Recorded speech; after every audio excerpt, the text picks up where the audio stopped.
Welcome back. Does Facebook know more about Russia's alleged meddling in the 2016 presidential election than it is telling us? The New York Times is saying yes. This coming after the social media giant revealed a Russian firm with ties to the Kremlin created thousands of ads on its platform that ran before, during, and after the election. Facebook says that the ads were pushed out to specific parts of the country in an effort to influence the vote. Joining me now is Bustle.com executive editor Julie Alvin. And Julie, thanks for joining us. Facebook has handed evidence relating to this ad campaign over to Robert Mueller, the special counsel investigating Russia's meddling. That's according to the Wall Street Journal. When the New York Times asked Facebook why it could not share more information, the company said this: due to federal law and the ongoing investigation into these issues, we're limited as to what we can disclose publicly. What about that? Should the company be more transparent about this ad campaign? I believe that the real question here is, are they being transparent enough with the FBI? That's kind of my primary concern, because obviously, you know, that's the issue here. We really need to get to the bottom of this election meddling, and I think that's kind of what I'm most concerned about.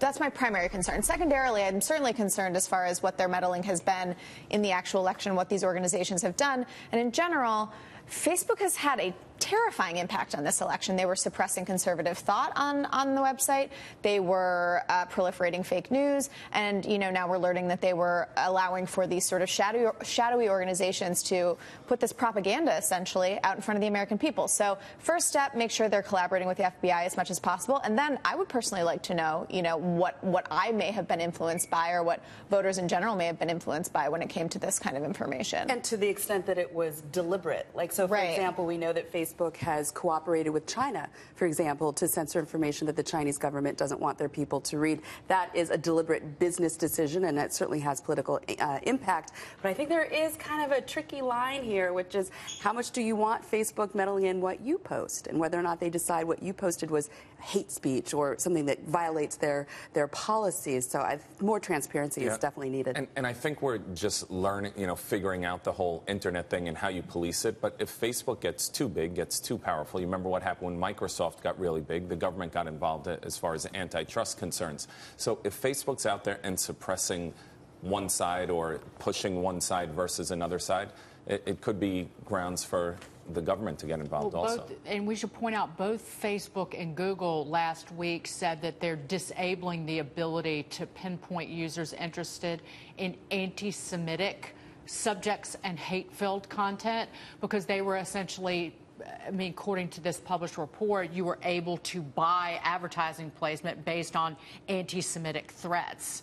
And the fact that this goes on and Facebook just says, it's algorithm generated, is just appalling. Well, even during the election, remember there were so many reports that when you were to search for things on Google, you know, you search Hillary Clinton, it's all Hillary's great, Hillary's this, Hillary's that.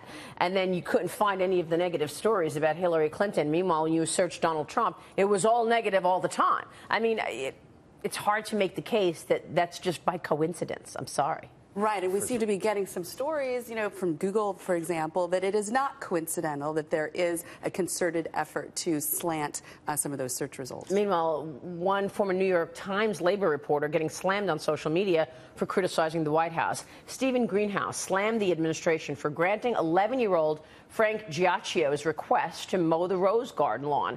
Remember when he joined us last week, he was so excited about mowing the lawn.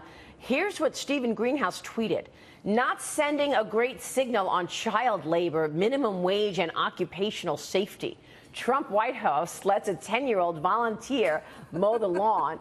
And, quote, what this kid wants to do is noble, but sorry, I'm mindful of problems. I've written lots about child labor and kids being hurt by machinery. I can't. So, like, you can't mow your own lawn? What does he mean by that? This is just too much. Julie, your thoughts here? Look, child labor in general is a concern. You know, there are certain protections that have been rolled back in recent years that limit the kind of jobs that kids can work and the amount of hours they can work. And there are certainly examples in Kentucky and Tennessee where kids are working 60 to 80-hour weeks in the tobacco fields and experiencing the negative effects of that. That's not what this is. Let the kid mow his lawn. Let a kid have a paper route. It's voluntary. It's innocent. Lawns for a job. Right. He wrote a letter to the White House saying, "I mow lawns. Please, can I mow the lawn?" Frankly, I'm more concerned that this kid apparently idolizes Donald Trump. That's the problem I have with this story. Not necessarily that he's wants to mow the White House. So are we still allowed to be babysitters? You're not afraid of child labor, then? No, I'm afraid of child labor in general. I think that's a concern that can be talked about, and regulations have been rolled back with regards to child labor, and that is of concern. This is not a ghetto in India here. Right, and what are we talking about? When you call this child labor, then you're just diminishing the actual instances of child labor when it is a problem. This manufactured outrage just gives me a headache. Fake and news. is exhausting. Completely agree. We're giving the reporter who wrote this story way too much time. Okay. I think the kid's doing an awesome job. Great for the kid, great for his parents. And he joined us last week, and he was awesome. The kid joined you last week? Yeah, he was on the air with us. Julie, good to see you. Thank you so much. Julie Alvin there. Coming up.